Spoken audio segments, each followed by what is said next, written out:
रसूलुल्लाह सल्लल्लाहु अलैहि वसल्लम की एक हदीस पाक है, ये मुअज्जमुल कबीर में और मुकाशफतुल क़ुलूब में ये रिवायत नकल की गई है। रसूल पाक सल्लल्लाहु ताला अलैहि वसल्लम ने इरशाद फरमाया, जब मैयत को कब्र में रखा जाता है तो वो कब्र कहती है, ऐ इंसान, तुझ पर अफसोस, तुझे मेरे बारे में किस चीज़ ने धोखे में डाला था? क्या तुझे मालूम नहीं था कि मैं आजमाइशों, तारीकियों, तंगियों, तन्हाइयों और कीड़े मकोड़ों का घर हूँ? जब तू मुझ पर से आगे पीछे कदम रखता था, चलता था, तो कौन सा गुरूर था, कौन सा तकब्बुर था? अब अगर मय्यत नेक हो, मरने वाला बंदा नेक हो, तो फिर गैब से आवाज़ आती है। फिर गैब से क्या आवाज़ आती है? कब्र, होश कर, तुझे नहीं पता कि तू किसके साथ मुखातिब है? अरे ये वो बंदा है जिसने बीमारी नहीं देखी, परेशानी नहीं देखी, धूप नहीं देखी, सख्त सर्दी नहीं देखी, ये 5 वक्त अल्लाह के घर में हाजिर होने वाला नमाजी था। ए कब्र, तू होश कर, किससे मुखातिब है? ये वो बंदा है जिसने अल्लाह की नाफरमानी नहीं की, ये वो बंदा है जिसने मुस्तफ़ा करीम अलैहिस्सलाम से सच्ची मोहब्बत की है, ये वो बंदा है जिसने किसी का दिल नहीं दुखाया, ये वो बंदा है जिसने किसी को तंग नहीं किया। जब ये सारी बातें कब्र सुनती है ना, तो कब्र कहती है, अच्छा ये है वो बंदा, तो फिर मैं इसके लिए नूर बन जाती हूँ, फिर मैं इसके लिए वसी बन जाती हूँ। और फिर कब्र कहती है कि मैं कितनी खुश नसीब हूँ। ज़मीन का वो टुकड़ा, ज़मीन कहती है मैं कितनी खुश नसीब हूँ कि जिस बंदे की रूह जो है वो कुर्बे इलाही में है और उसका जिस्म जो है वो मेरे पास मौजूद है। कब्र भी उस पर नाज करती है। अरे यार, मरो तो इस तरह मरो ना कि कब्र भी नाज करे कि मेरे अंदर कोई नेक बंदा आया है, मेरे अंदर कोई अल्लाह का बंदा आया है, मेरे अंदर जो है ना ये वो आया है जो अल्लाह और उसके रसूल से मतलब कि मोहब्बत करने वाला था। मेरे पास जो आया है वो रिश्ते तोड़ने वाला नहीं, रिश्ते जोड़ने वाला था। तो जब ऐसी कैफियत होगी तो फिर जन्नत का बाग बन जाएगी। और अगर इसके अपोजिट हुआ मामला तो फिर जहन्नम के गढ़ों में से गढ़ा है। क्यों? क्योंकि बदकार का तो कोई भी हामी और मददगार नहीं होगा ना वहाँ पर। अल्लाह अल्लाह अल्लाह हमें अमल की तौफीक नसीब फरमाए। अल्लाह पाक हमारी कब्र को रोशन फरमाए।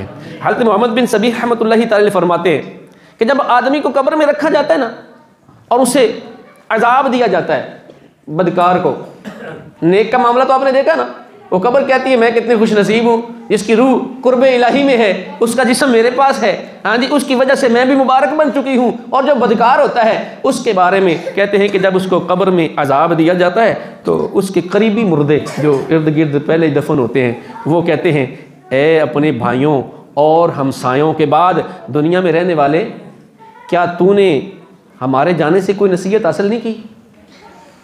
यहाँ जब हम जनाजा उठाते हैं, कंधे पे रखते हैं, कभी दिल में ख्याल आया है कि एक दिन मैं भी इस चारपाई के ऊपर होऊंगा, लोग मुझे उठा के लेके जा रहे होंगे, वो पड़ोसी मुर्दे कहेंगे, ए हमारे बाद आने वाले हैं, तूने हमसे सबक नहीं सीखा? तेरे सामने हम मरे थे, पहले अमल करते थे और फिर मर गए तो हमारे अमल मुनक़ते हो गए, जबकि तुझे अल्लाह ने मौका दिया था, तूने क्यों अच्छे अमल नहीं किए? ताकि तू कब्र में आके राहत पाता, तू कब्र में आकर इस अजाब से बच जाता। अल्लाह अकबर।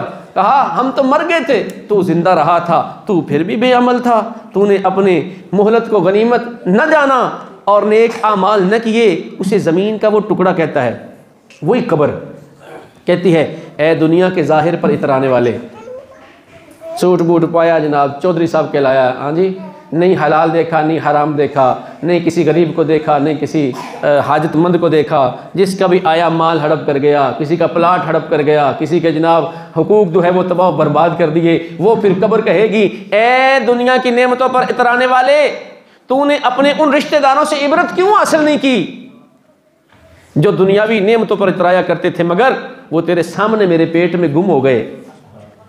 उनकी मौत उन्हें कब्रों में ले आई और तू उन्हें अपने कंधों पर सवार करके खुद कब्र में छोड़ने आया था, और तूने फिर उनसे इबरत हासिल क्यों ना की?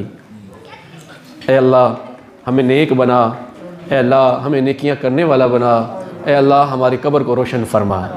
अल्लाह पाक हमें रोने वाला बनाए। कब्रिस्तान जाया करें, वहाँ थोड़ी देर बैठ के ना, ऊपर नहीं, अपने आप को कब्र के अंदर नीचे तसव्वुर किया करें। आएगा रोना, नज़र आएंगे अपने आमाल, मैं क्या कर रहा हूँ। हाँ नौजवान, कुछ कभी कभी जाया कर, हो सके तो हर रोज़, नहीं तो हफ्ते में एक बार, नहीं तो महीने में तो एक बार रूटीन बना ही ले। यूँ ही समझना कि एक दिन तेरा नेट बंद हो गया था, नेटवर्क नहीं आ रहा था और तेरी टिकटॉक नहीं चल रही थी। एक दिन तेरा नेटवर्क बंद हो गया था, तेरी फेसबुक बंद हो गई। हाँ, अब खाली मोबाइल को लेके बैठने से क्या मकसद?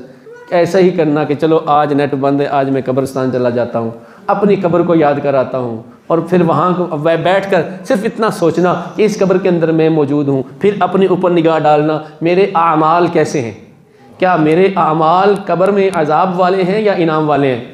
यार खुद ब खुद ही पता चल जाएगा। ना किसी की मान, अपने दिल की मान, ना किसी की सुन, अपने ज़मीर की सुन। अपने ज़मीर से पूछना कि कब्र के अंदर जब तू मौजूद है तो तेरे आमाल किस तरह के हैं? वो कब्र को जन्नत के बागों से बाग बनाने वाले हैं या जहन्नम के घड़ों में से घड़ा बनाने वाले हैं?